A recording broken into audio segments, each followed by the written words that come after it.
Well, it says I'm live. We'll see. Somebody let me know when they see me.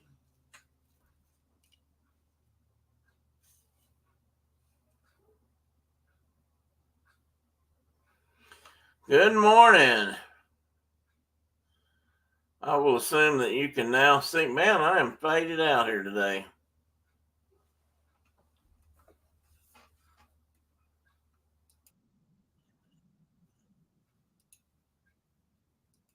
Just need to make sure I was being heard and speaking out. Good morning, everybody.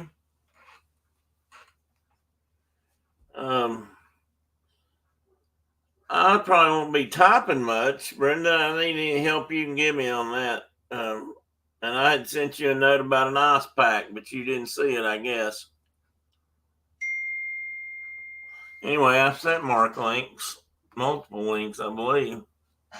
Hey, D, welcome in, Dave. Chuck, good to see you, buddy. And I saw Ian. Hey, good morning, Ian. Listening's all you have to really do.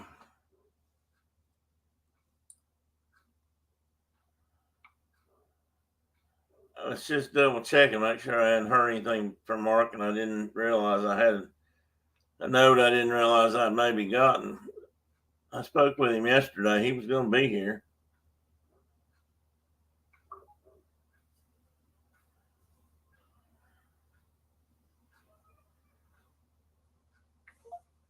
Hey, did you get your link?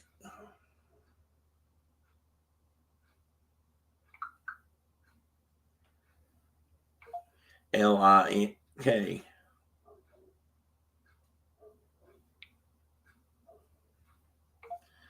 Hell, I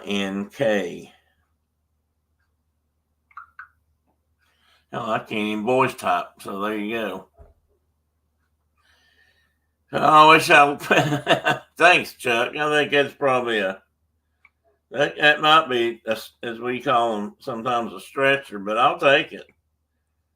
But I'll be honest, I don't feel all that good still. I have my moments. I guess I felt worse.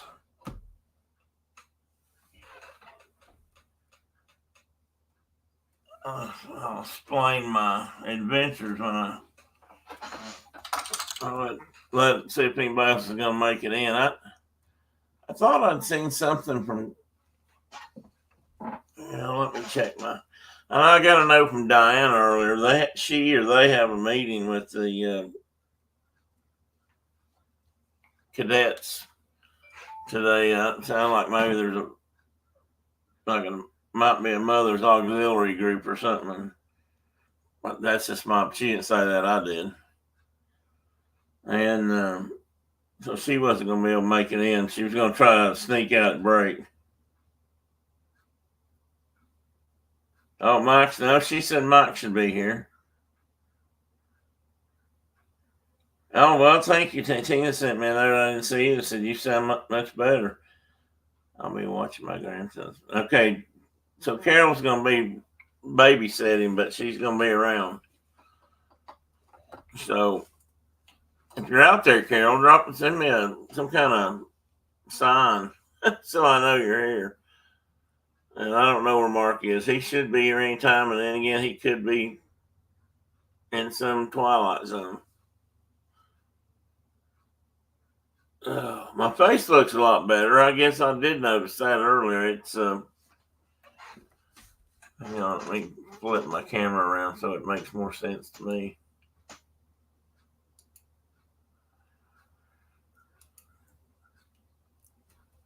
All this side over here was all rubbed off down to my cheek and around through here, and it looked real nasty.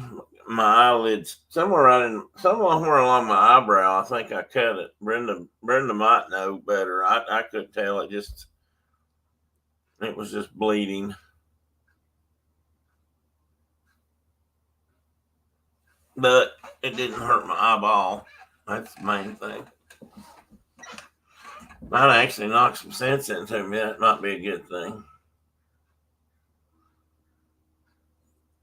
So Brenda's back. Ian said that Ian's listening. So good deal. All right, now I don't want anybody drinking coffee is it's going to be a task. I've already dumped one big cup on the floor.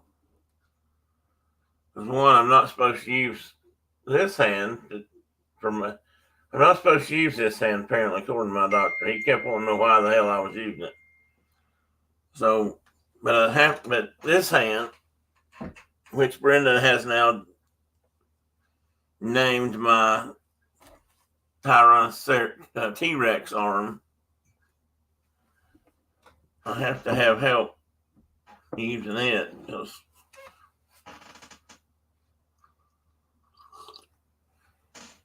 I can't get it up I can't get it up any higher without help assistance. What's the old no for, Brenda? I told you that a while ago. I guess you weren't paying attention. You weren't reading my messages, were you? That's also where I sure could use an ice pack.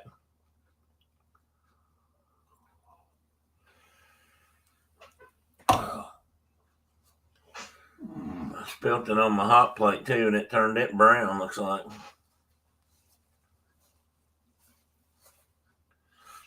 Anyway, it's not the best coffee I've had. Straw? No, I don't think I've ever drank. I can't say I've never drank coffee out of straw, but it's not something I normally do.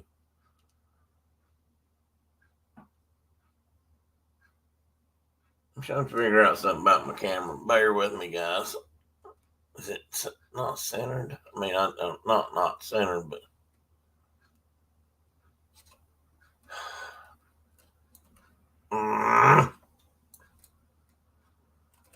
shite. Be right back. Oh, hell. I need a helper today up here and sitting beside me to help me do things. I'm kind of pathetic.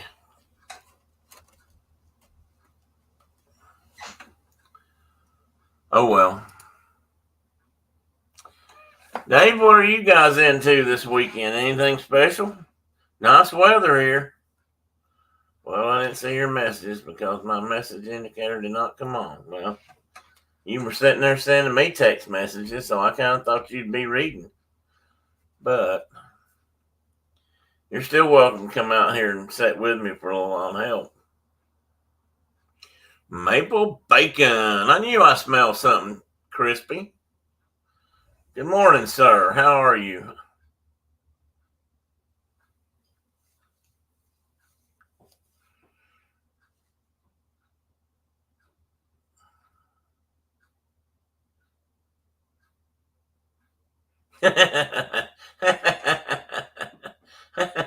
Well, that's a good point, Tina, and I would have to agree with you. I'm going to have to change my coffee brand, though. I'm just not happy with. I won't even say the brand I'm using right now, but it's not fresh or something. And man, for somebody that loves coffee as much as me, I hadn't had but one cup in the last, since my accident. And I have to say that the one I made this morning just not taste good. And for not having one in over a week to say it don't taste good, I mean, just about anything tastes good after a week, but this one could use some help. I think I'm going back to trying to get it locally if I can. Only problem buying it locally, I'll probably have to go to Knoxville. Maybe there is a little coffee shop downtown. Brenda, we're gonna check that out. I need to find out see if they sell roasted beans. Mike, I'm feeling a little better. It depends on the time of day. It depends on what I'm doing. I'm incredibly frustrated right now because of both hands aren't working very well. This one I can't I'm not lifting it right now. It's resting on the arm of my chair. I can't lift it off. I barely can lift it off of that.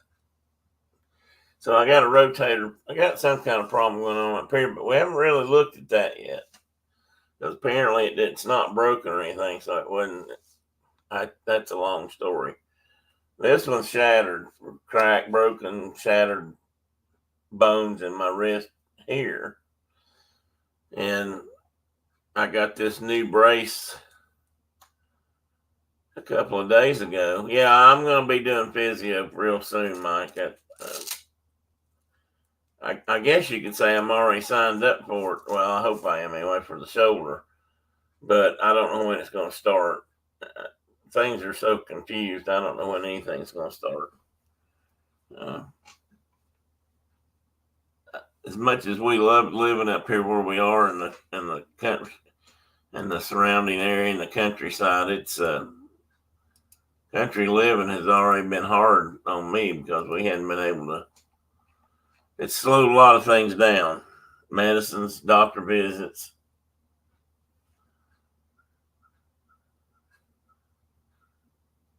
You got a new job, Mike?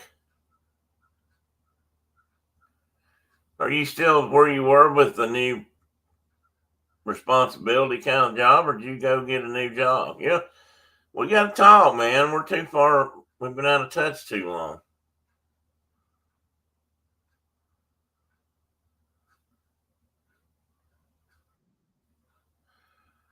And there's the Uncas man. Morning. Morning, buddy. Sorry. Yeah, why you got all that warm, cold weather clothes on for? I was having that technological difficulty. Ah. Well, because it's, I don't know, in the 20s. It was in the 30s here this morning. Mike has got a new job. We were just discussing new job, new position at work, same place. I'm dealing with grown men that act like children. Now I don't know what I got myself into. Yeah, I've done that before. Grown men can act, they're worse than children. Children will act. Children can, be taught. Grown children are more difficult to deal with. Yeah, you need a bigger stick, is what you need. Yes, sir. So other than cold, how is Wyoming? It's a little chilly. We didn't get all the snow we were supposed to get. It snowed. Oh yeah, you had snow. Who else had snow? Mike? Anybody? Tina, I bet Mike and Tina both probably have snow. Maybe not. I told them if they keep on acting like children, I told them I would put antlers on their head and make them run through the field. Video that, I'd like to see it.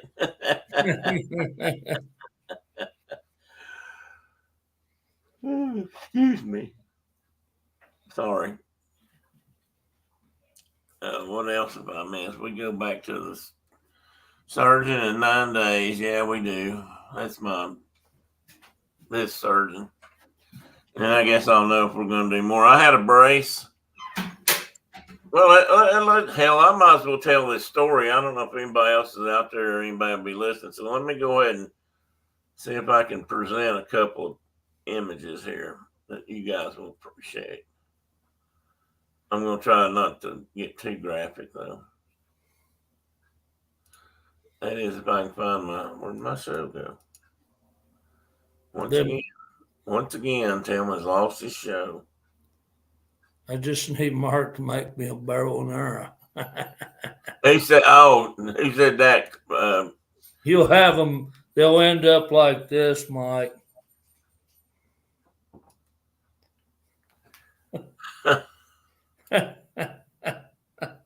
They run across the field with their antlers on. We'll put them in the freezer. Well, guys, I'm going to tell two stories here. This was the show, and I'll explain why it might seem odd, but this was one of the shows I wanted to talk about. I have an interest in the old-fashioned exposition / World Fairs. And I started working on that pre-crash. So I canceled it for one weekend and then backed it out to somewhere else. I think I even had it in next month, maybe, but I figured got it out. So I put it together today, and I'm going to try to do some talking about it. But it's not it's not as much as I had wanted to do. But I think it was a cool thing, and they did some. The effort that they actually went to put these shows on back at the turn of the last century just amazes me. But before I get to that, I had some pictures here of my bad self. All right, hit the like button, subscribe to the channel, leave a comment, and look for the tin can out there. And that was This Guy Is Wanted. I put this on there because this is a day or two after the initial meeting with the dirt. You're not displaying anything, buddy. Oh, you're not seeing it? I hit display. Well, we saw it for a second, and then we went back to the big pictures. Well, how about now? There it is. Now we see your lovely mug. A couple people would ask where I'd been, so I put out a warning poster. And if you've seen this man, avoid him at all costs. He is rumored to be angry and ornery as heck. He is said to be threatening an all-out war on a familiar clan of black and yellow wasps. That would be me. This is actually a few days after it happened because you can still see a lot of the damage. Where me and the ground met, this eye was completely closed for a couple days. So this was after my eye started opening, and you can see all the missing skin here in places, embedded with local dirt. I might add. I was scratching something up here in my head today, and I realized it was more scabby tissue. So anyhow, grit still coming out of your face. Oh, I still got. Brenda says she's still picking hair or grass out of places, and she'll be digging around in my head. She said, "You still got grass in your hair." I don't doubt that a bit. So this is what some of the minor. Holy buckets! This is actually the first picture of my face is actually a little bit closer to, the initial days. You can see the pic that's closed, and I must have tried to take a selfie of myself because that's turned around backwards. But you can see some of the impact on my face. Apparently, I'm at the ground with my face maybe first. This picture down here is how bruised up my wrist is in places, and it looks about the same on the backside. This is my thigh, and this is one of the most unbelievable. The doctors and everybody I've had look at this so far, that's special. That's a bad one. And so yes, when I went to the orthopedic guy, he actually gave me something to, some information that I guess you could say to help control this. Which is something else we didn't get to, Brenda. Dang it. She was supposed to wrap my leg this morning. I thought I'd put this. Dang it. Stop that, man. This picture up here in the top with this crudely installed arrow pointing towards the accident scene. This was Brenda's brand new cup. You'll figure out my name today here probably. This is Brenda's brand new Cub Cadet lawnmower. And this is the launching ramp I used to try to jump three. I had 3 buses lined up down through here, and I thought I'd just, jump right over them and set a new world lawnmower jumping record, I guess. So I jumped off this. I came off the end of this porch, which is 3 or 4 feet tall at this end of this. And it doesn't look as severe here as it really is when you're going face down it. You immediately hit this angle, which makes the drop, increases the drop.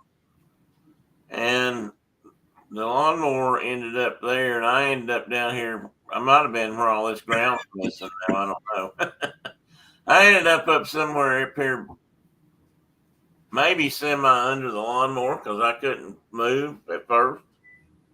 My buddies, the Yellow Jackets, might have got me moving. Actually, I started trying to figure out what the hell the buzzing was and the biting was. Why was that burning? And when I got one eye open, which I couldn't see at first, I started seeing the little yellow and black devils. And the only resort was to throw my body down the hill and roll away from them, which is what I did. And that's about the time Brenda came out looking for me. And she said that's what she saw, me rolling down the hill. I'll never forgive her for not videoing that. As far as I know, she did not. I'm glad you're laughing now, buddy, because when I started laughing last time we talked about this, you weren't so happy about it yet. No, and I'm still not, but I'm surviving. But at least you're seeing the humor in Well, rolling down the hill like you're on fire, but it was really Yellow Jackets. Yellow Jackets I was on fire from. Can you reenact? Mike wants you to reenact it. He wants me to reenact it.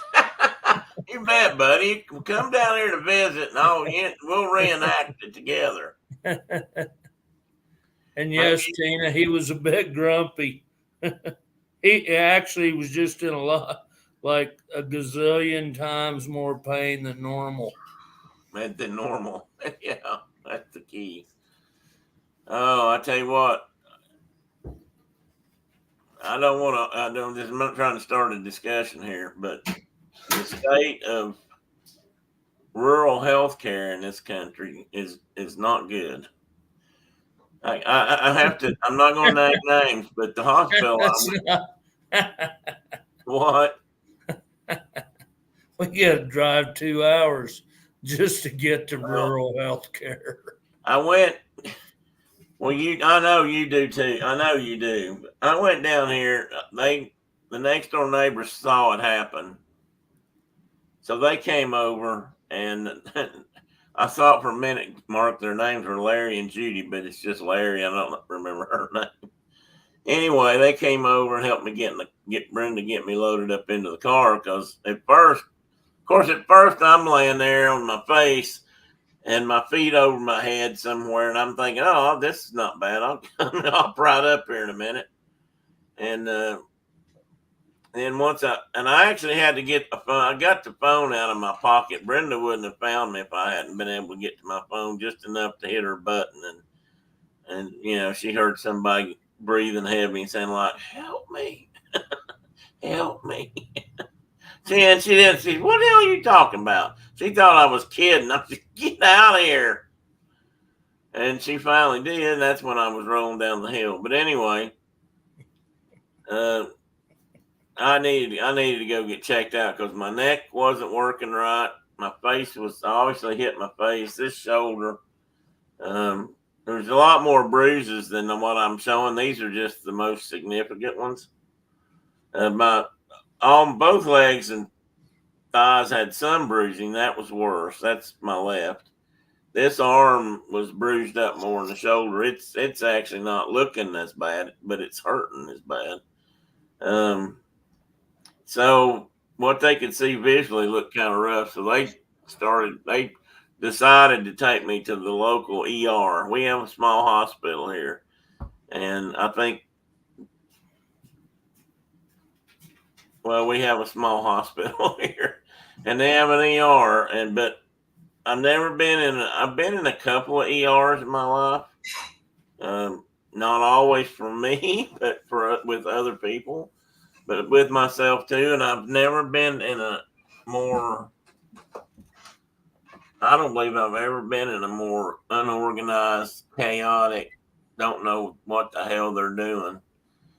I'm not kidding you. I thought they wanted to put a neck brace on me because I couldn't move my head, and I was stove up.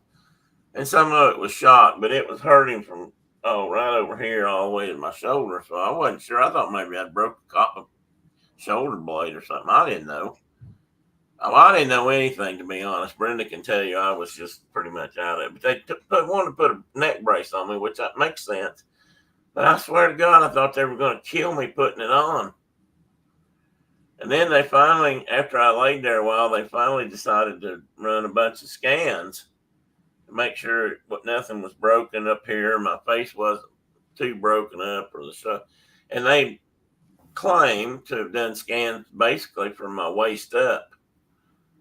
But they didn't get this, for some reason, that didn't cover the wrist, which probably makes sense. But so they came, but to do the scan, they had to move me from one table to another and put me in that machine, go back and forth and stuff on the table. And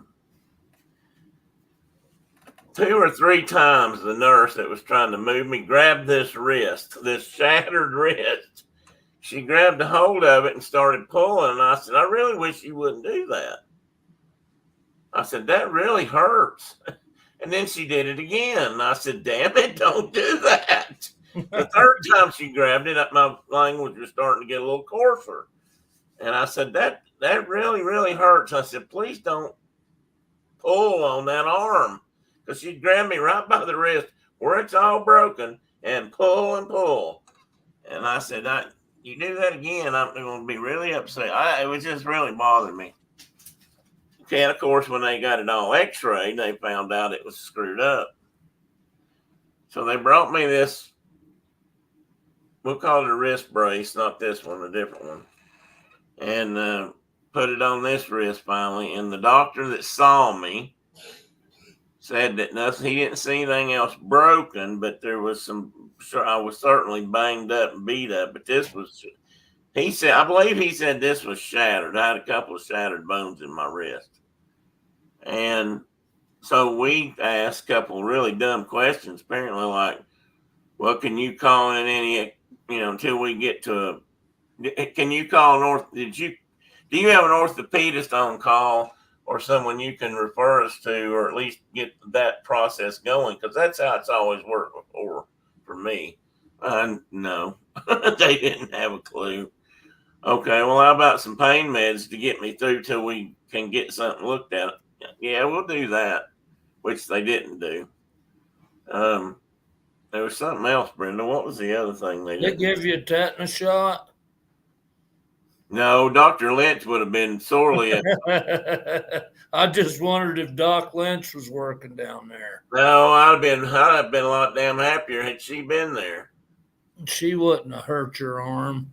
No. They kept that woman kept, nurse, whatever she was, kept grabbing that wrist and pulling. And I said, you really need to stop doing that. I mean, if she grabbed it hard enough another time and yanked, I might have smacked her, which would have got me in a lot of trouble. But, man, she was hurting me. So it was not that pleasant an experience. And then it took us another week to get into an orthopedics office down here, or in Knoxville, which kind of drove me crazy because I've been to several orthopedic surgeons in Knoxville since I've lived there or in this area. And so anyway, finally got into one. And he's a pretty good guy. Brenda don't like him. And after I've thought about it some, she's probably right. He didn't spend a lot of time with me, but he got to the point pretty quick and what was wrong and what I needed to do. And he kept, first thing he walked in there, and they had taken my wrist. They'd done new x-rays on my wrists and stuff. And that was the main thing he wanted to look at that day.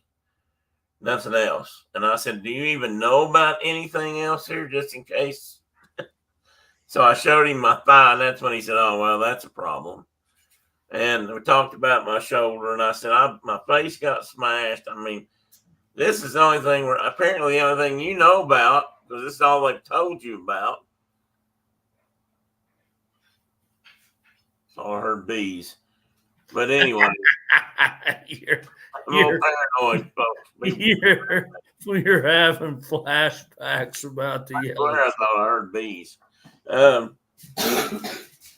So anyway, he said, "Well, I need to get you a brace for your wrist." He said, "That's first."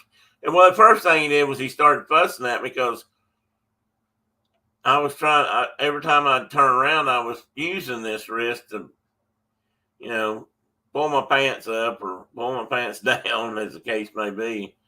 And he said, "Why are you using that wrist?" I said, "Well, have it."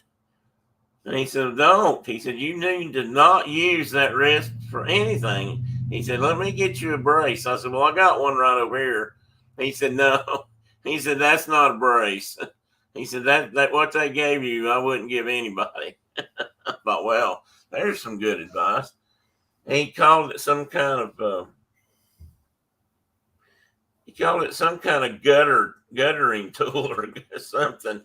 And he brought this one in, which is kind of similar, but much, much more secure and solid. And Tina's being funny. Which poor Tim is going to be having bee nightmares for the rest of his life. Possible, Tina, it's possible. But I have to tell you, I mean, I'm still a little gun shy, but it's not the first time I've been in a bee rodeo.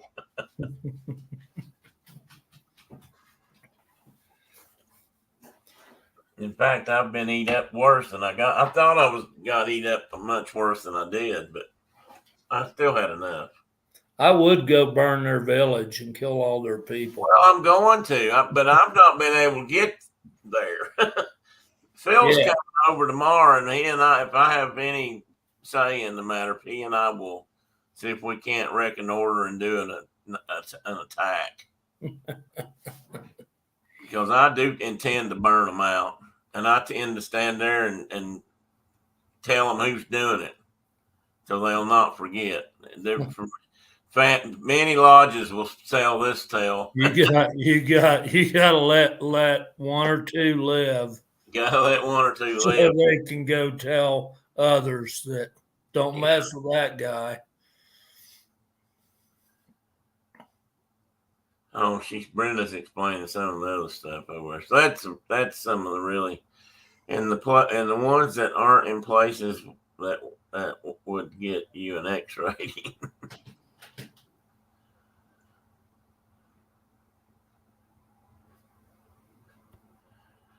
Yeah, it needs, and the hospital I went to, my brother works for, so I hate to say too much about it, but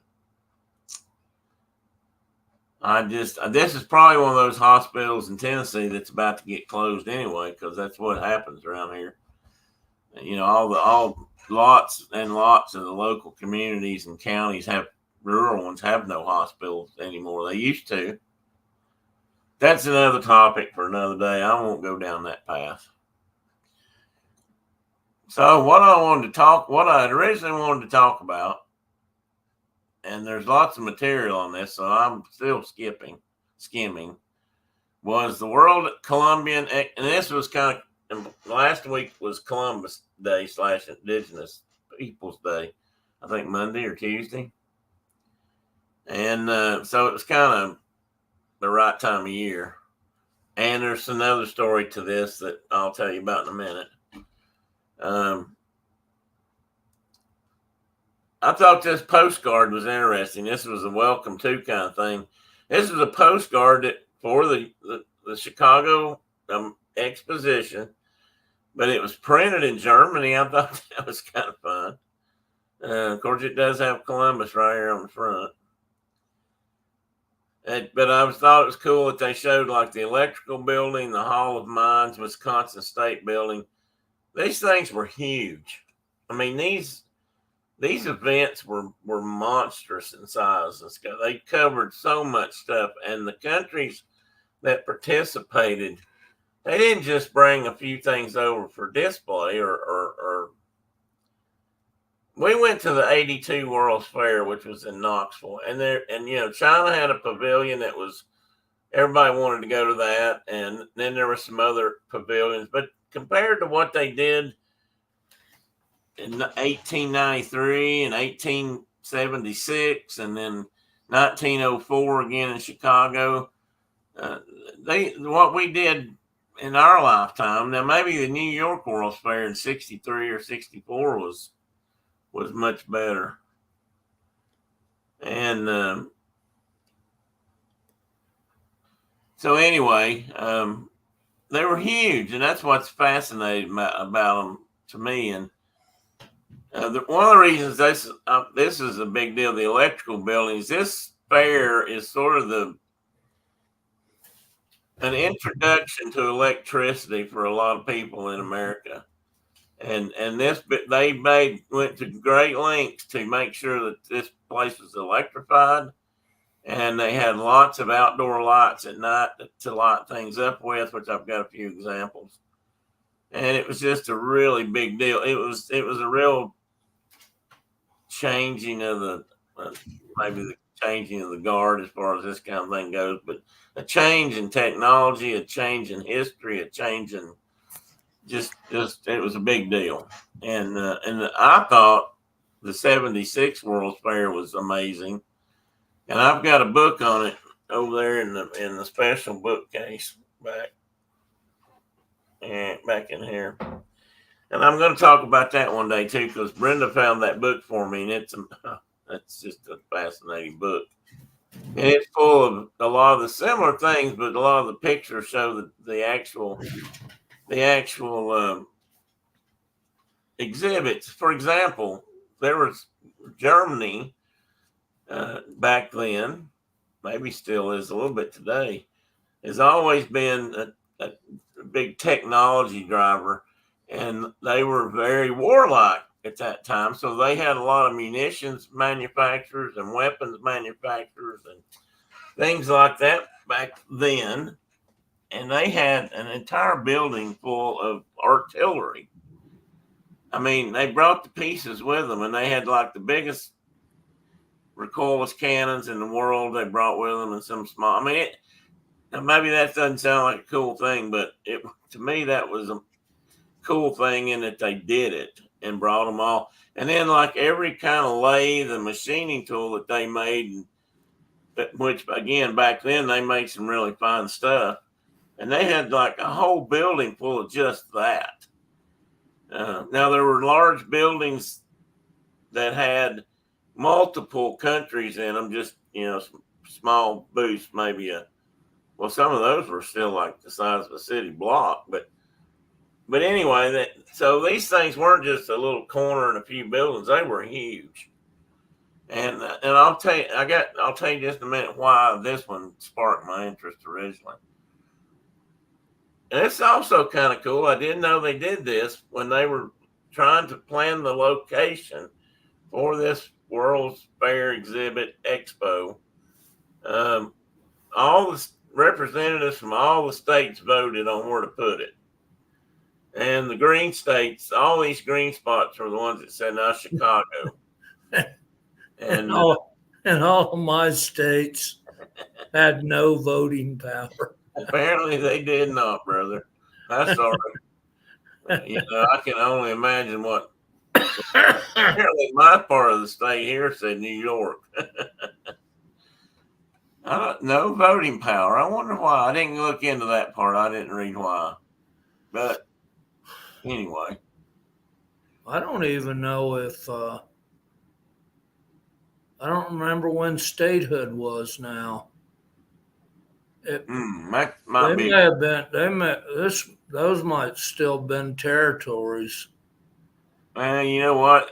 This was still Indian country, probably partly. Oklahoma was Indian territory, and so was this down here. And that was and then Utah and Wyoming and Idaho. I bet those weren't.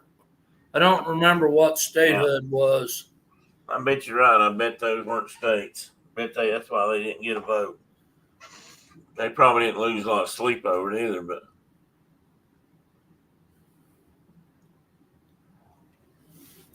I thought this was kind of cool. This is a map of the fair, and a few of the things that were. You notice there's a large. It was on Lake Michigan first off on the shore, which was important because there's some ships and things that I'm going to mention here in a minute. But all these buildings that have any color were some kind of exhibition buildings or something. And some of the countries like Germany had buildings all themselves, and some didn't.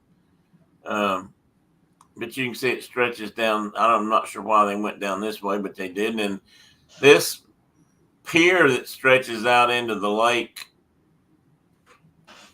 Brenda, I think if you're listening, I believe right in this area is where the Film Museum is, which has got some fantastic dinosaur bones and stuff. That's where Susie is or was the most complete T-Rex they found, which was up near you, I believe. I believe she resides there. Anyway, the Film Museum is, I believe, still within this area. Anyway, this is a souvenir map of the fair. I guess they'd give you one of these when you went through the door, or you could buy one and you kind of find your way around. Water was an important element of this, and along with the light, because they had lots of big, huge fountains, and they wanted to be able to replicate, in a small sense, of course, the trips to America, Viking exploration, the Nina, the Pinta, and the Santa Maria, or Nina, or whatever they are. And there was a couple of other big ships that were important that got into the inland part of this. It's pretty neat. And they had an area near Italy that had all gondolas, and is that right, or gondolas? Gondolas. For like Venice, it was Venice. Venice. As Indiana Jones would say.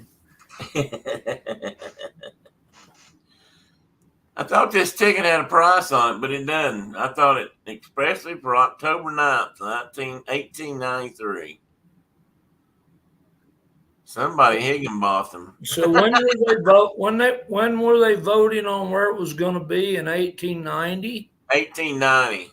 Yeah.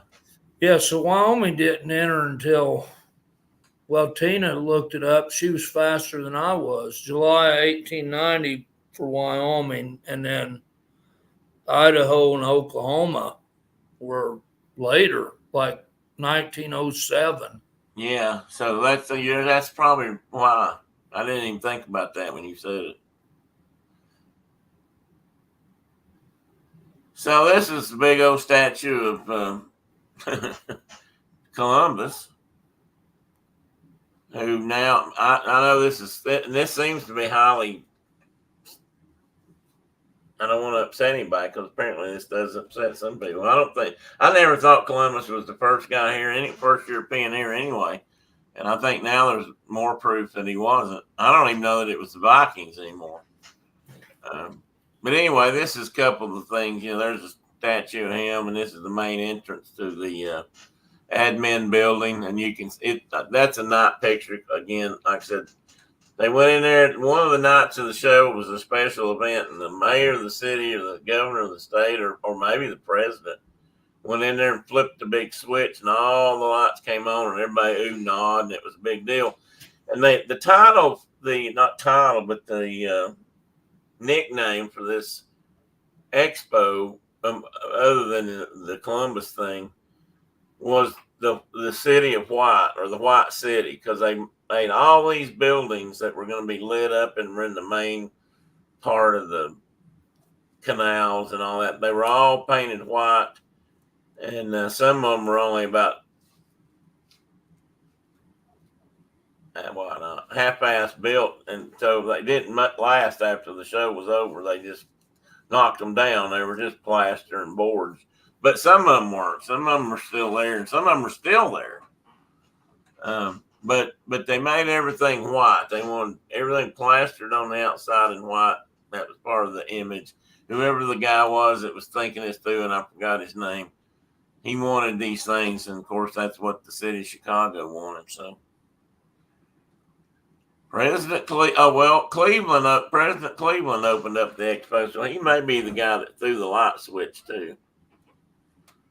And that picture on the right, I'm just put that in there to kind of show crowds.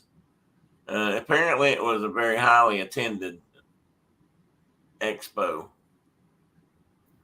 And here you can see some of that waterway, or the waters. And we're looking west from Paris to Court of Honor and Grand Basin of the 1893 World Columbia Expedition. Oh, that's the Grand Basin. Ooh. Those little guys, look at the ones of you who've been to Disney World. Look at some of those little boats around the edge. That looks like something they still use today. And these are some paintings and drawings I thought were pretty interesting. But here's another. This one's in the Brooklyn Museum of the different side of the administration building. And this was probably a souvenir or a postcard picture, but it just shows kind of how things were laid out. And I just noticed there's some numbers in here, 3, 4, 13. Too bad they didn't give me I suspect if you flip that over, that would identify those buildings. Let me see what's in them. Well, I can see here. There's some steam paddle wheelers, which may have just been Great Lake ships. And over here, this looks more like a military vessel to me. But anyway, it's a pretty big deal. Now, this is something that came out of, and what I think is cool about this, and I'd go get mine. This is actually for the Columbian Exposition, but it's like the history of the United States. And this cover was really, really ornate. I just thought it was really cool. And of course, I ripped it right in two to show it here, but you get the idea. A philosophic view of American history and our present status to be seen in the Columbian Exhibition in the year of our Lord, 1892. But I thought the cover was really neat. Another big thing that happened at that fair was the first official, and I got to be careful here because this is confusing, but the first official Ferris wheel was built for and at this World's Fair, and it was a big one. Well, you can kind of get an idea. There's a man standing. I don't know if you can see him right up in here. He's standing on one of the beams. And of course, why do we call them Ferris wheels? I never really understood that. It's because George Ferris built the first one. George Washington Gale Ferris Jr. That's right. There's a handle. Yeah, we just called him George. A lot of George Washingtons back then. If they wanted to name you George, they tried to work that Washington in there a lot. Not saying there's anything wrong with that. I'm just saying that happened. They said it cost $300,000, or what would be about $9.37 million today, when adjusted for inflation. It cost 50 cents per person at that time. That's a lot of money. And each ride lasted about 10 minutes. It was 80 point. That's okay. My mouse gumming up. It was 80.4 meters tall. Wow, that's pretty high. I've read this before, but then it hits me. And it had 36 gondolas, which were about the size of looked like city buses to me. Probably weren't that big, but. And I got 2 or 3 pictures of this. Now there were other observation wheels and things built. In fact, I have a picture of one that dates way back, and I've got it here in a minute. This is what it looked like in situ. And you can see what I mean by the buses. The gondola cars are pretty good size. Pretty good size. Let me get back there. But anyway, there's lots of activity going. This place was crammed full of exhibits. And I just thought this was a really cool picture there, a view through the wiring and the tension rods and all that of the wheel. And after the fair was over, they moved that wheel over to Lincoln Park in Chicago. And it was there until they actually dismantled the thing and took it took it down to the St. Louis World's Fair or Expo, which was the 1904 one I was talking about. And I think the 1904 World's Fair is the one that's supposed to be famous for the invention of the hot dog, or that's when the hot dog first showed up. So either that or the ice cream cone. I know that they the deep fried butter stick. And did somebody else mention that, or are you just saying that? I'm just saying that. Oh, that's a big thing, though. If you go up north, I went to an Indiana not Worlds. I went to the Indiana State Fair to go to a motorcycle event one time with Philip, and they had them. And in Iowa, they're really popular in Iowa. Places where they have, think about places where they have state fairs and cheese and milk and butter are a big part of their GPD or GDP, whatever. And, if there's some lady sitting there carving a copy of Betsy the cow, then you can bet there's going to be fried butter on a stick. I didn't try it, but they had it. So this is what happened to the original wheel. Also, sometimes they just called it that, the original wheel, and they called it the Chicago wheel. But I put all this extra in there to give some the dimensions and whatnot. But and it does mention that in 1889 there was a wheel. It was different though, but it was in Paris. No, the Eiffel Tower. Back up, the Eiffel Tower.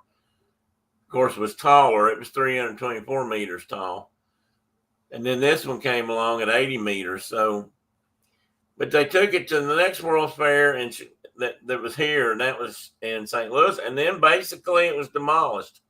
It hung around until 1906, and they didn't really. And in 2007 is when they found basically this image. Now that picture is not from 2007. But this is basically when they found what was left over. The wheel was in 2007. The axle in that thing weighed 70 tons, just the center axle. I wonder if that steel could be used to make knives or anything. I wonder if it's fit to make anything out of.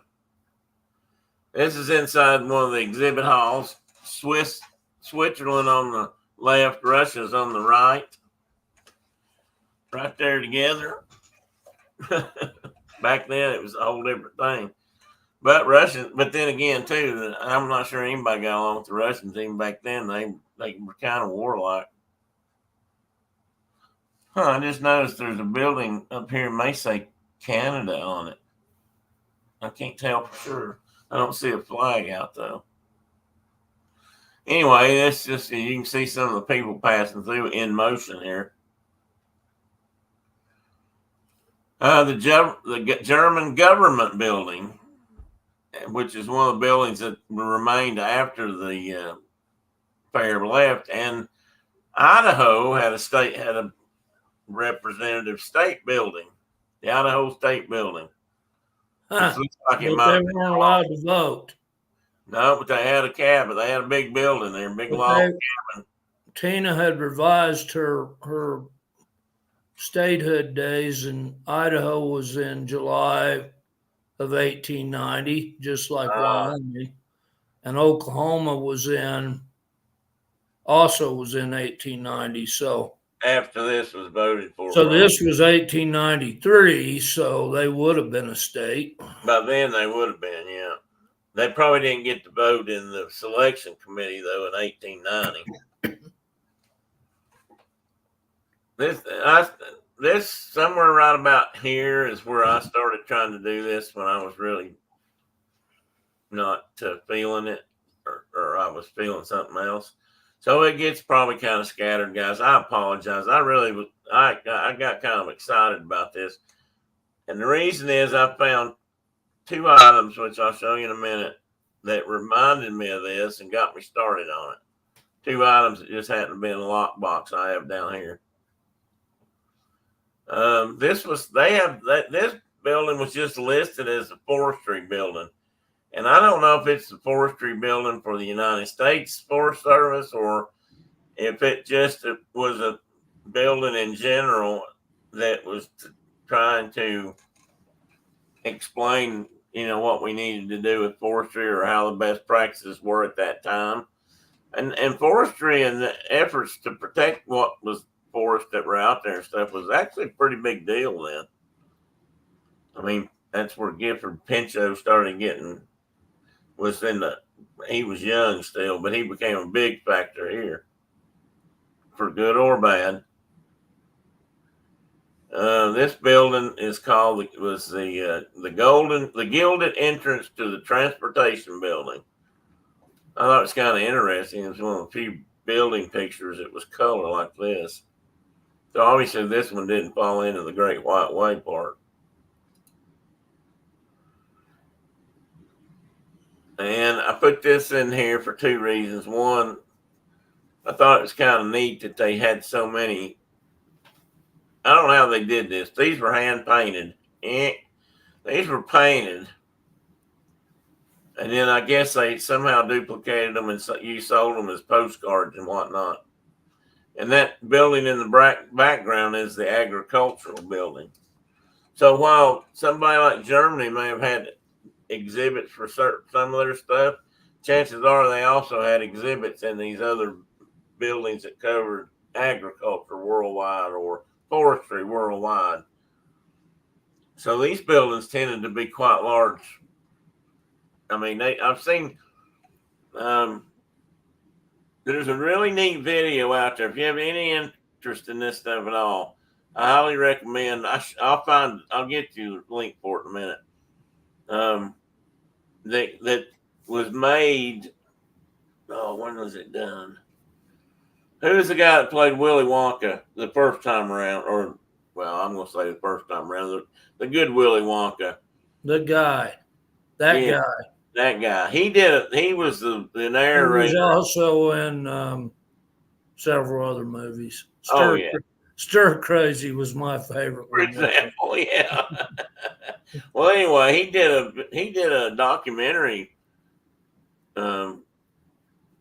video or movie all about not this fair. It was it was this fair, and you can see then all the stuff that was in there. That's where not where I learned about this expo, but where I learned a lot about it because it was more up to date. And I'll tell you why in a minute. Yeah, Tina was Gene. Yeah, Gene. He was also in Blazing Saddles. He certainly was. Now, the one thing I didn't get, I wanted to get a whole lot more information about was their natural history pavilions. And you can get an idea here. There's a lot of stuff in this building, including a woolly mammoth. And this, I don't know what to make of this, but this was supposed to be a giant octopus that was hanging from the ceiling. That's a big octopus. I don't know if there's really octopi that big or not. Maybe there are. But the woolly mammoth, I thought that was big. I mean, think about that. You walk through an expo like this, spend a day or two there, whatever it took to walk around, probably several days, and you see something like a woolly mammoth that up until that day you may very well never even heard of. A lot of these critters, nobody knew much about it even then. Now, woolly mammoths maybe a little bit more than Dinosaurus, but still. Well, I mean, honestly, if I walked in and could touch one, I'd probably be pretty fascinated too. But more things that were on display. This one on the left is actually linked in because this was the electricity fair. That wasn't their theme, and they didn't talk about that directly, but it was a big deal there. And there was a big building with Tesla stuff and equipment and things he was inventing and things that his companies were doing.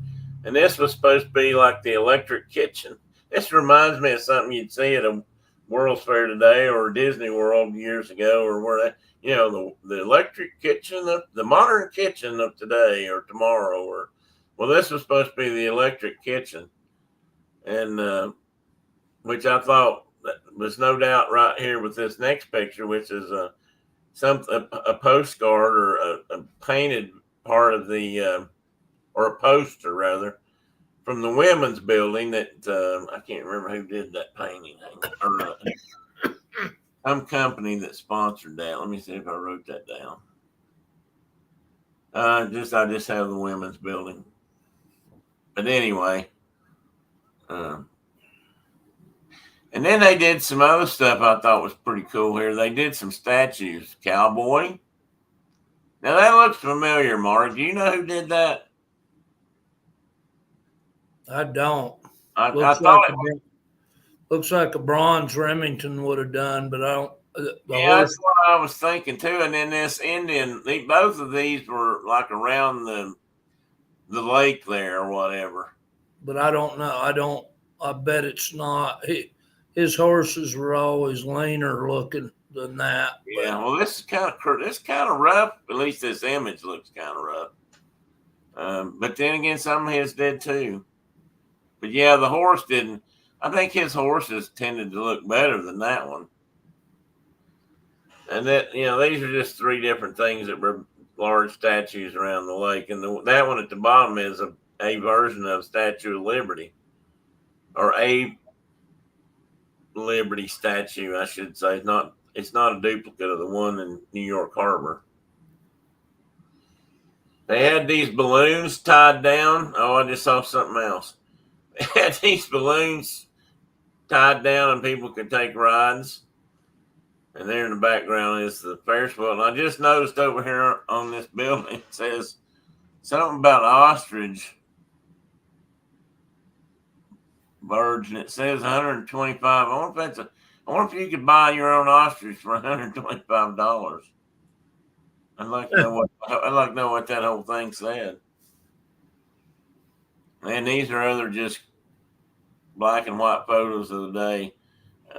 I thought this was it. You can mail something from there, and it would be stamped. Postage stamp would be, or the cancellations, whatever they call that, would be stamped from the World's Fair. That was August 29th at 5 p.m. And this was a stamp that the United States of America did in 1892 for Columbus. Bless his little heart.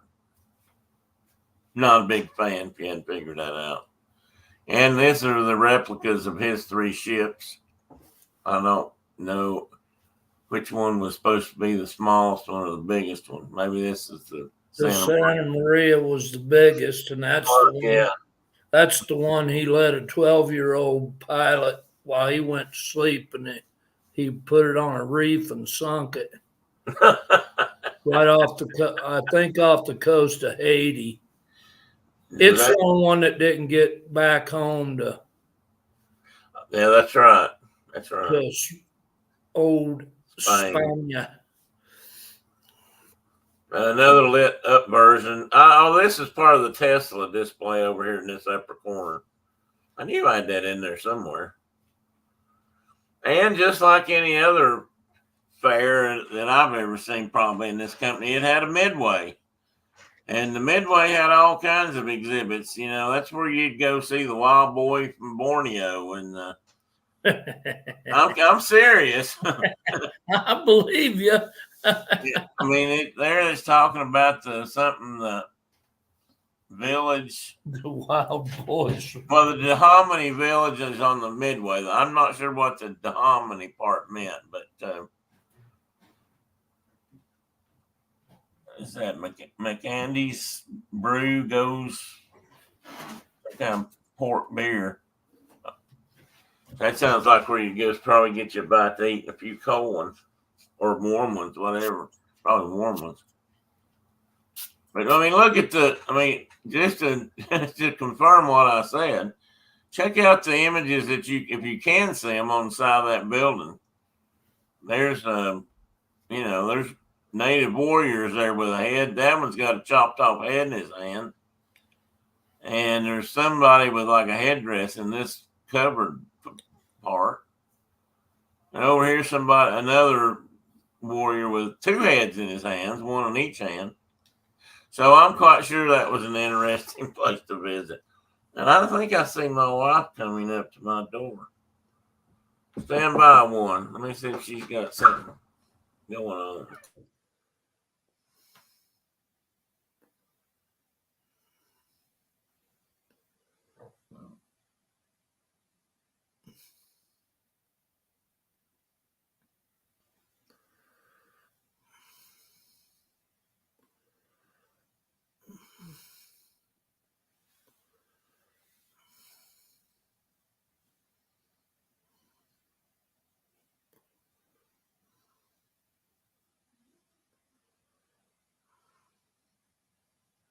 Bounce that. Hello, everybody. Howdy. Nurse Brenda showed up with an ice pack.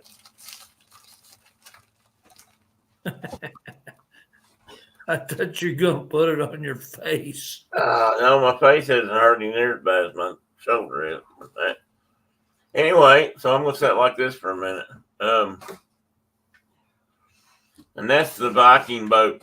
I mean, I thought it was interesting that they did at least pay homage to the Vikings. Even though this was all about Columbus, they at least recognized the fact that the Vikings were hanging around somewhere. We're here first, or before him anyway. I don't know if they admitted that at this building, but or at this exhibit, but they should have. And you can kind of get an idea. Again, there's one of those exhibit halls. You can get an idea of the size of it. It's quite large. I don't know why I got that in there twice. Whoops, sorry. You okay? Yeah. And I'd say these. No more falling down. Yeah, no more falling down. That was just a box. This guy was Chicago's mayor during the fair. His name was Carter Harrison Sr., and he was related somehow to the William Henry Harrison, who was a president, or was it him that died? One of those Harrison guys died right after he got in office. And he addressed this big Cities Day gathering they had there on 28th of October, 1893. Now, the fair was near the end, and I don't know why this caught my eye, so I put it in there. He gave a speech, which was apparently well received. I don't know what he talked about, although I think it had something to do with there was a lot of unrest back then between anarchists and unions and work groups and just all kinds of stuff. And I think he was probably more receptive of change than different people. I don't know. Anyway, the day after he spoke in this crowd, he was assassinated. Oops. This guy was? Yeah, this guy right here was. Huh. And I don't know, if that was part of something that he actually was because he spoke at the fair or the expo. What you got? Just keep talking and just look. And well, his kin, William Henry Harrison, right, was Tippecanoe and Tyler too. He was exactly. the one. He's the one that had the beef with Tecumseh. Yeah. Was he the one that died right after he went into? He didn't. I don't think he lasted very long when he got into office. Tina. Well, there was I thought it was William Henry Harrison. Got pneumonia or something right on his inauguration and died within a month or so. I may have the wrong guy mixed up. I'm sure Tina or somebody can correct me, but yeah, I suspect that if you bought a ostrich for $125, it's alive. But they could have been selling them for the meat, ostrich eggs and legs, and I mean, there used to be a place right here nearby that sold ostrich hamburgers for years and years. And Anyway, said you both have to be bubble wrapped. Tina, yeah, that's what I was starting to tell. I saw mine. Tina says, "What the heck? Are we gonna have to bubble wrap both of you?" I hope not. You're good. You need to be. You need to get. I don't know if you've ever seen the event where they have fighting bulls, the little Coriani fighting bulls from Mexico, and the guys getting those big, Oh, the bubble things. big bubble balls, Yes, I've and, seen that. and those bulls throw them around like they're rag dolls, but you don't get injured. Which is something I've never figured out, Mark. And that's the one where they actually talk people into sitting around the card table. Oh yeah, that's the dumbest thing I've ever seen. That's the dumbest thing I have ever. Who's that? I mean, really, how stupid do you have to be, or how badly do you have to want to be momentarily famous to let a damn bull run horn up your backside? And they're those little Coriani fighting bulls. They're just nasty. I mean, they're way meaner than a big like PBR bull. Yeah. And it was Harrison that left. Yeah. I mean, he was only in office for like a month or something. Yeah, that's what Tina says. And this is just a souvenir, I don't know, fake check kind of thing you can get, or a glad you came by. Get well. See you next time. Oh, and that says this was from the fisheries building, which I didn't have a picture. I didn't realize I had a picture of this. Oh, cool. Fisheries building. Now, these next 3 slides are just something I think are neat. If these are the early version of the Viewmaster, the video view scope, that were. And did you tell me your family has some of these? We have one of those. And well, so does Brenda's. Another thing Brenda was supposed to get, when her dad passed away, her brother took. But anyway, that's another story. Nothing bitter about that. But they're pretty. They are the original Viewmaster.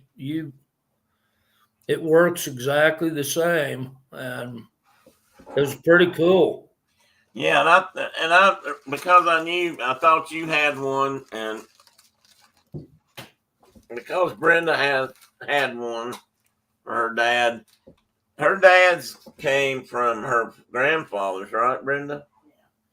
What was really neat about his was he came home from World War II and supposedly brought it with him. And I'm not saying he didn't. And he had a series of images like these that were the original that were taken when France surrendered to Germany in World War II, and where Hitler made them sign the treaty or in the rail cars, and it had Hitler in them, Herman Goering, and the French leaders who signed the surrender papers, and it was all that ceremony or that event. So he had actually had these kind of images of that happening. And I thought that's kind of cool. Even, I wouldn't mind having that in the family, but we didn't get it. So, oh well. But that's what they have, several different buildings. There's one for Germany, another building for Germany. Look at the name on top. A lot of you might recognize that. Krupp, Krupp. We see them now in our kitchens. They make coffee makers, and I think microwaves. They make all kinds of small appliances and probably large appliances. Back then, and probably somewhat today, but back then they made cannons and machine guns and just all that kind of stuff. And they would display all that stuff to the world. They were arms dealers to the world. Not that we weren't too, but I find all that fascinating. The Great Krupp Building. And here's a view. I tell you what, these what do you want? I don't know what to call them. I start to say these machines, these viewers, stereo viewers like this, are fascinating. And when you put them together and you look through them, the images are pretty good usually. I mean, they did a good Yeah. job with them. So you were saying that who was president? Grover Cleveland, Yes, I believe that's right. and was he assassinated?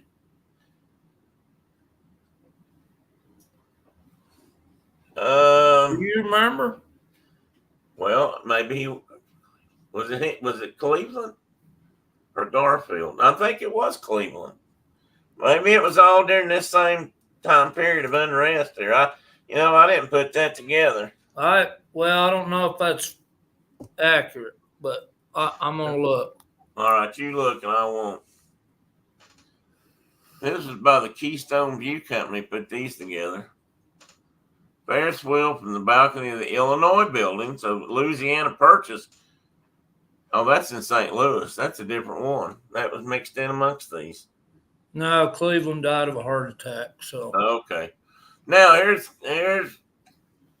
back up a minute. This is what brought me to thinking about this a couple of weeks ago when I first started looking for this. I like pocket watches. I don't have that many. I mean, I can't claim to be a collector. I don't have enough. But one of the things I found, and it's actually not a real one, it's a duplicate. But this something that one of the companies that was at the Columbus exhibit was the Keystone Case Company. And so I bought one of these. This is a replica of a watch fob that they were giving away as, if you went into the building they were in or came to their booth, you could get one of these little fob medallions. And I actually meant to put the other side in there and I didn't. The other side has probably something actually about the expo. But on the back it says compliments of Keystone Watch Case Company, and I just thought that was really cool. And that led me to looking at some other stuff, and I don't know how this happened, but somebody that was in a group of Disney people or maybe motorcycle people mentioned one time that they had a spoon that was a souvenir spoon, and it happened to be from the 1893 Columbus Exposition in Chicago. And I bought it from her. And I paid $6. But this is the kind of thing that some people to this day collect spoons. I've known people that used to collect these little spoons in every state they'd ever visited. You can buy them at visitor centers, and you go into a Stuckey's or someplace like that and get your pecan log. Pecan log. You could also buy, an Illinois State spoon. But this one, and so I've got this in my box, and it's an original. This top one was a remake of that. The one of the watch companies today made that. Maybe the Keystone Company's still around. I don't know. But this bottom one is the real thing. This is actually from. Hang on, guys. I got it. I'm supposed to wear this thing every once in a while. I got to loosen it up or something. It's hurting. That's what I'm probably trying to move my hand around more than I should realize. So what's the topo quad you photographed all that on? Well, You see the real thing. Oh yeah. Lovely. Well, my wife, who could come over here probably and explain where she found this, my wife found a place where she could get. I'm going to ask her so I get it wrong. Where are you at? Did you specify this or did you just find it already made up? My Cimarron, my Belmont Scout Ranch blanket.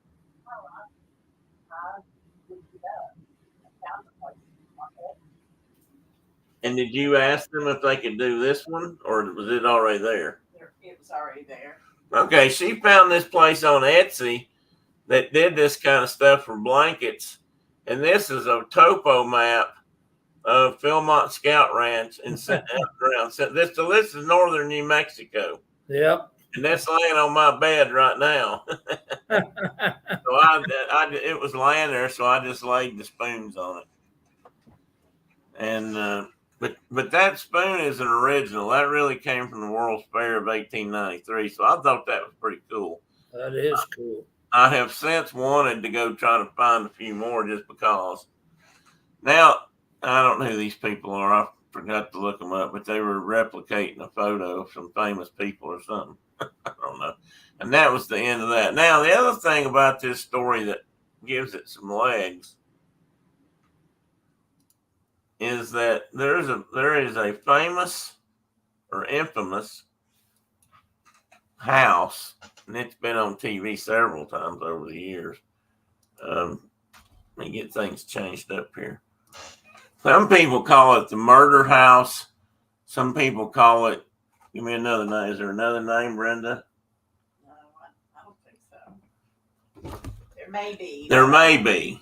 And there's discussion about who the guy was, but there was a man who put together and had a house, a multiple unit house in Chicago while the World's Fair was there. And most of the people who stayed there were never seen again. So he was a serial killer. He was one of the first recognized serial killers. Obviously not the first, but one of the first to be named that and of such. And well, do you remember his name? Was it Marshall? I don't know, but if you look up the murder house in Chicago, you would find it. So I think I'm going to do a Halloween thing about it. But this guy was so into this, if that's the way to put it, that he actually, and he had to have help to do this, but he actually built rooms in this house that he could do things to manipulate to murder people, and nobody else in the house would know and they were all visitors. Nobody knew each other. They'd all come for the World Fair, so it wasn't like anybody really missed anybody until he didn't show up at home. And he had rooms where he had a way to seal them off and put gas in them, and then he could watch them choke to death, or he could sneak in and murderate them and nobody would know. I mean, it was just the whole house was created to be a place where he could do his dirty work. And there's been TV shows on about him, and I know I saw something one time where somebody was suggesting that, and the dates are right. I think the one reason he never found the Jack the Ripper was because he ended up here in Chicago and went to work. Probably no basis for that, but that's somebody had thought that was a possibility. But it's the whole story of that guy and his house are quite unbelievable. And it all happened while this fair was in town. He took advantage of that situation. Knew he was going to be able to rent rooms to strangers who wouldn't miss each other. And he killed. Do you remember the number? Oh, there was a lot. Brandon, I can't remember. We don't have it looked up at the moment. I haven't boned up on this, so I don't know. Oh, well, you knew about it before I did, though. I know, but I don't have, my brain's not there. Ooh, big spotter. Anyway, he killed a bunch of people. I mean, dozens of people over the course of the time he was there and disposed of bodies. And they eventually dug up the whole house and found all kinds of evidence and, multiple bodies, and some they could and couldn't identify. And it was crazy. There are theories that the reason he was never caught was because he left town. Yeah, Tina, that's what I'm saying. And now I do remember one story about, I'm not that big of a haunted house kind of guy, but some of these fascinate me when they coexist with other things that I'm fascinated about. And I know I saw one program or read one story about this building where they there was actually some speculation that this guy, because he lived under multiple, once they started tracking him, he lived under 2 or 3 different names once he entered America. And that was what was weird about it. He showed up here about the same time that Jack the Ripper disappeared or stopped, doing his duties in London as prescribed. Well, Yeah, that guy's name was Mudgett, Mudgett. Oh, yeah. but he was known as Dr. H. Holmes. Yeah, H. Holmes, yes. Who's telling that? Are you looking it up? I looked it up. Mark looked it up. H. Holmes, yeah. But it all happened during this fair. That's why that's the biggest reason I know anything about it was because I was looking up, not this time, years ago. I had looked up this fair, this expo, and I was studying up about it. And I started reading about this murder house. And I thought, what the hell? Why would that be at the fair? Well, it wasn't at the fair, but it was related to the fair. I never thought about people doing that. I mean, I don't think about mass murdering people, I guess. But I mean, if you were going to do that,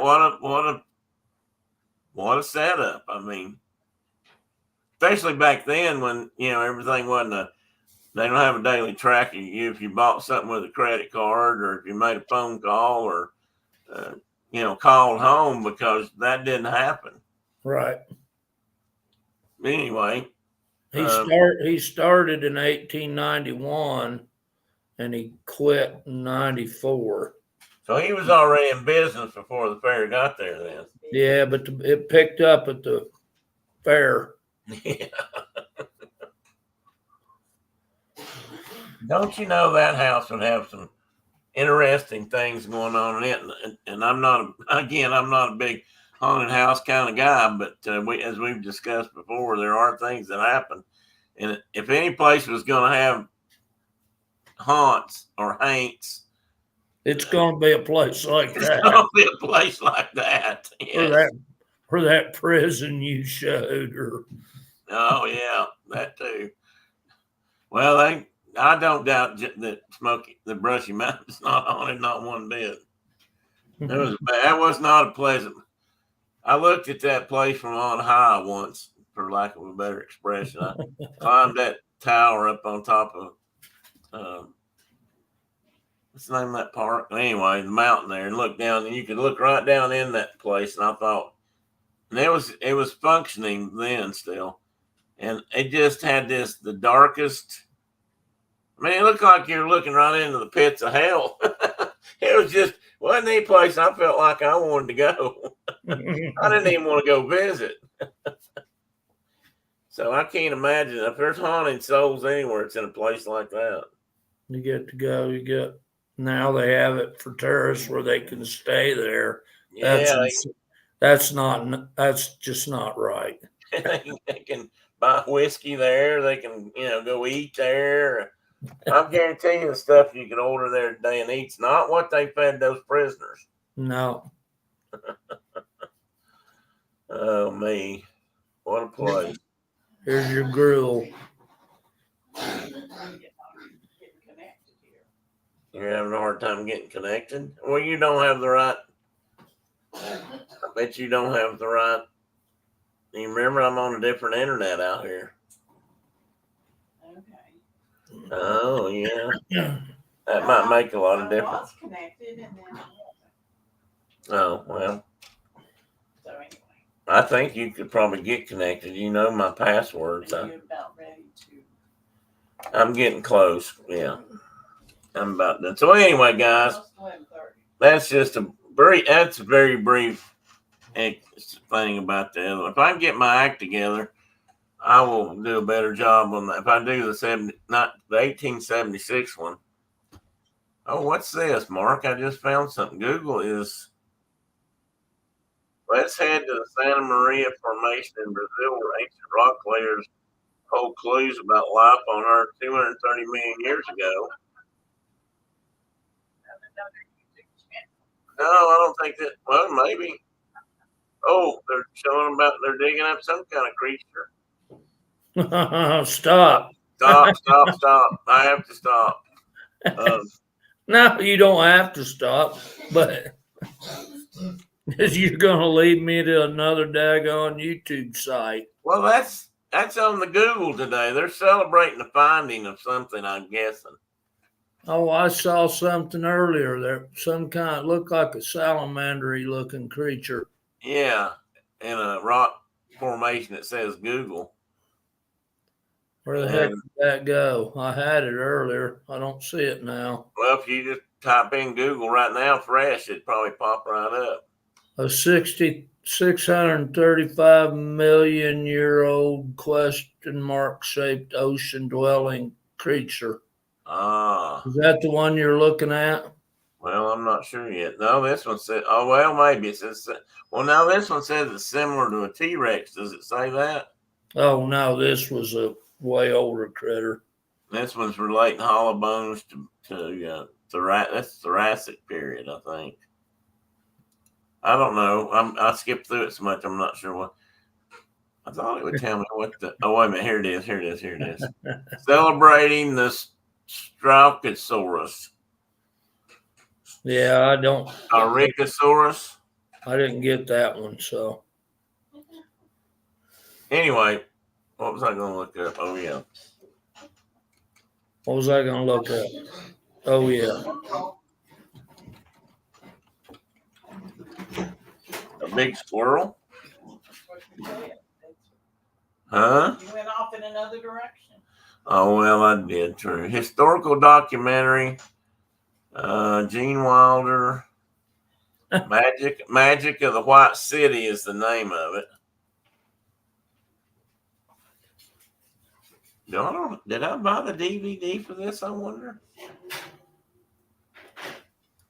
I might actually have this DVD. I know I watched it somewhere. But anyway, you can find. I thought I found it online and watched it free. I thought it was on YouTube, and I bet it is. The Magic of the White City. It's pretty cool. And since Gene Wilder's in it, I mean, you know, there's got to be a few turns of humor to it.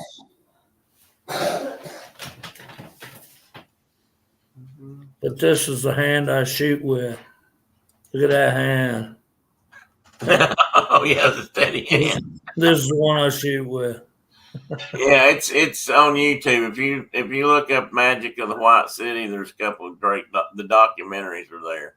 So check it out if you have any interest in it. It believe me, it'd be way better than what I've said and done today. And that's how I kind of got interested in it. So, Westinghouse, Nikola. I don't think George Westinghouse and Nikola Tesla got along very well. Oh, Thomas Edison, I know he didn't. I think both of those guys wanted to run direct current electricity all over the country and around the world to light up everything. And Tesla was the guy that was standing there saying, no. We need to do AC current. It's much better. And they fought him tooth and nail on that for some time to get that, to make that happen. Because DC wouldn't carry it. You have to boost it and do it's a lot harder to manipulate to run from city to city, where AC just blows on out there. But they said, but it'll kill you dead. Well, I think the other stuff can kill you dead if you get it wrong. I've had this crap knocked out of me by DC power before. I thought I was dying. Welding. I've been hooked up to a welder accidentally and got the crap knocked out of me. Let me see if I can show you this. I don't know what current it is. I had a fence charger in my hand for electric fence. Yeah. Oh yeah. And I just bought it from the store. It was brand spanking new. And I opened the package and I had it in my hand, and apparently it was on in the package. Oh. And I curled my fingers in and got close to both the contacts, and it went up this arm and through my heart and middle and down this arm.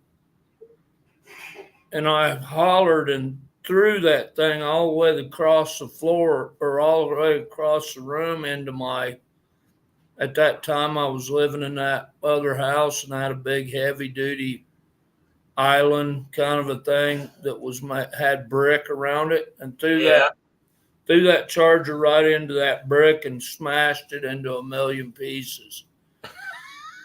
So the moral of that story is you had to get another one. I had just bought it. I thought it killed me, and I broke my charger. So all in one fell swoop. Oh no! What did I do there?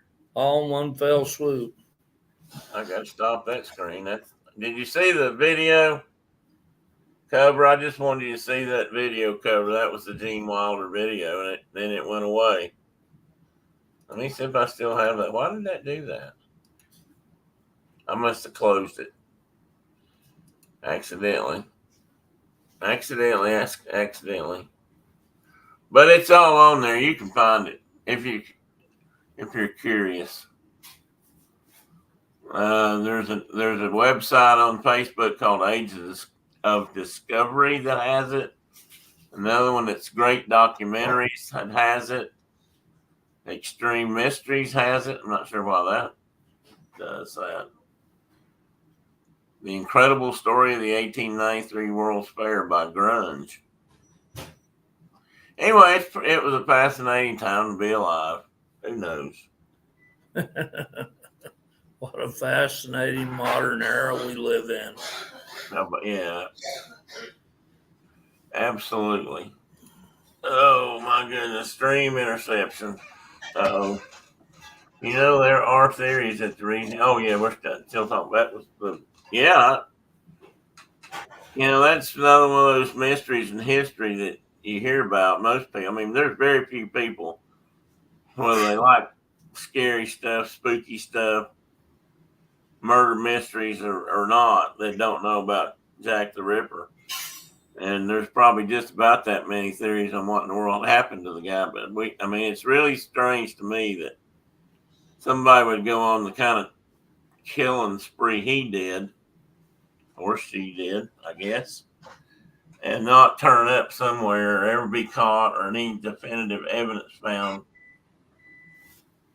unless somebody knew who he was and they made sure they destroyed everything, I guess. Am I talking conspiracy? I'm scratching my foot. Sorry, guys. Now I'm not. Back up. So, the moral of this story is Tim has a T-Rex arm over here. That's as high as it goes. And this one's black and blue and yellow. And I need to put my... You need your brace on there, buddy. Yeah, it was just starting to hurt. I needed to let it out for a minute. It was aching in this thing. This is pretty solid. This is probably why they don't let you take the concrete ones on they used to put on you. Concrete cast, you know what I mean? The white ones. Anyway, guys, I think I'm going to shut her down here. What are you doing the rest of the weekend? Me? I don't know yet. Any big football games on or anything out your way? Well, whatever's on's on, I guess. I didn't know if Wyoming might be playing or Mississippi State might be playing. You want to go watch it at the big screen? Mississippi State.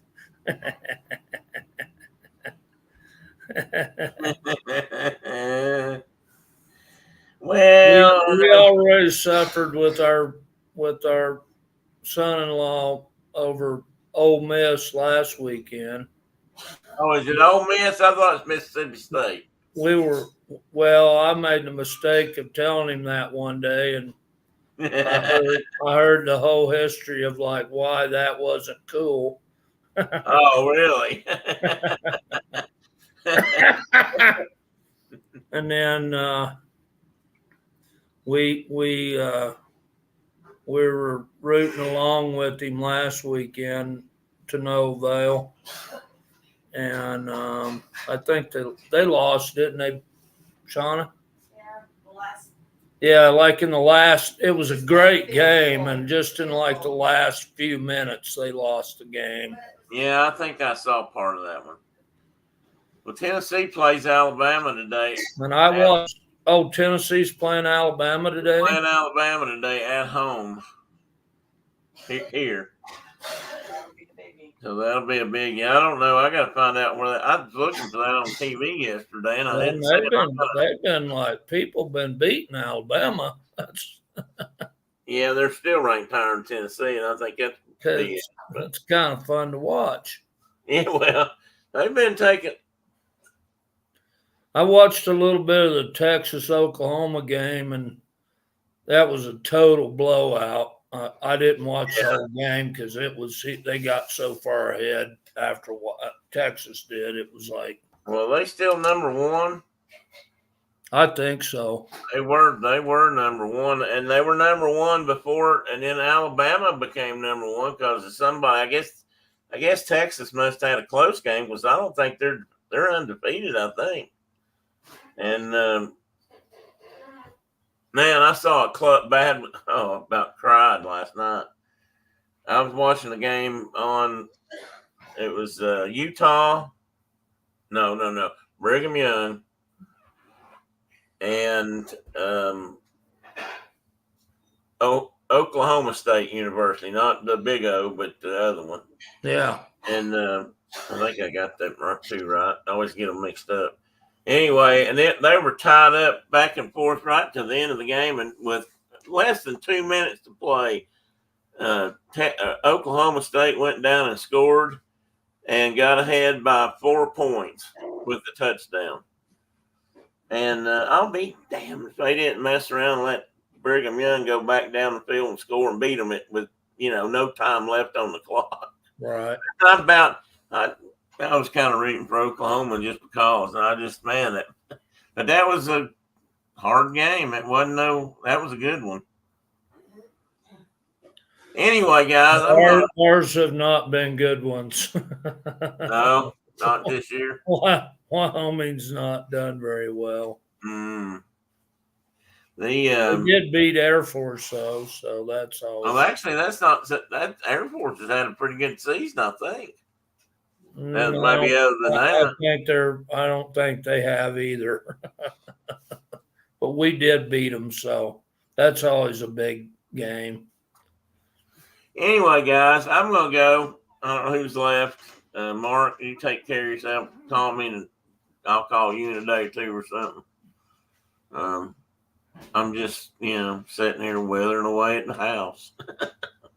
Just withering away. Yeah, Brendan's lawnmower's supposed to be back today. And I'm not even allowed on it, apparently. Can't even look at it. Reckon why that is. Anyway. You gotta watch parking it in the shed. I've got to go through the whole training course. Beginners, lawnmowers, right up to parking. Chuck, you have a great weekend too, buddy. They're gonna put you through remedial lawnmower driving. Yeah, they will. Like you don't drive up to the ramp and up to the porch, the deck, and then jump off of it on. Well, you got to stomp the go button real hard and then jump off of it. And roll down the hill and escape efforts of the black and yellow warriors. Did you tell them there was no damage? There was what? No damage. Yeah, you will not believe this. No damage to the mower? They just had to put it back together. I mean, the hood, I think the lady actually said they had to patch a couple of things or replace a couple of small things on the hood. Yeah. Other than that, and I'd say that's where it snaps on in the front and pivots up. And yeah. Other than that, they said there was nothing wrong with the lawnmower. So, all right here, buddy. You took all the beating. I absorbed the blow. I gave one up for the home team. You were just doing a testing. I was trying to protect Brenda. Can it take a 4-foot drop onto a slope? The label of the lawnmower, it's a Cub Cadet. I don't know if that's what she was asking or not. I gave it a soft landing. Yes, I did.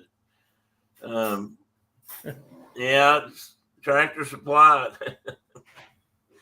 Tractor Supply, they'd marked them down a little bit. And Brenda had been wanting to get a lawnmower, and I kind of put it off a little bit and finally gave in. And here we go to get a lawnmower. And what did I do? I wrecked it the first friggin' day it got home. Oh, well, no, I was saying that only had to replace the label. Well, yeah, that's about right. He said they did. I think the only thing it's going to cost us is probably having somebody come here and pick it up, take it to the shop, and then bring it back to us today. Yeah. So other than that, it didn't cost us a dime. I'm thrilled. Huh? So I'm gonna need some money when they get there. Oh, now she just let me. She told me she needs some money. Always asking for money. Anyway, guys, I'm gonna go. I'm starting to get a little weak and tired, and I hope to be in better shape as the days go by. So maybe next week will be better. I'll put something together a little better. Mark, you look good, bud. I mean, comparatively. Well, my face does look a lot better. You're better. right. Again, I don't know what my thigh looks like. I ain't taking my pants down for you guys. I got looked at enough this week, so I don't need to show them off anymore. Yeah, Tina, I got that. I guess I got that now. I said that. Anyway, guys, from the T-Rex Cub Cadet Flyer guy, see y'all next time. Hopefully next Saturday. Love you, brother. Love you, buddy. See you soon. Talk to you guys later. End of stream.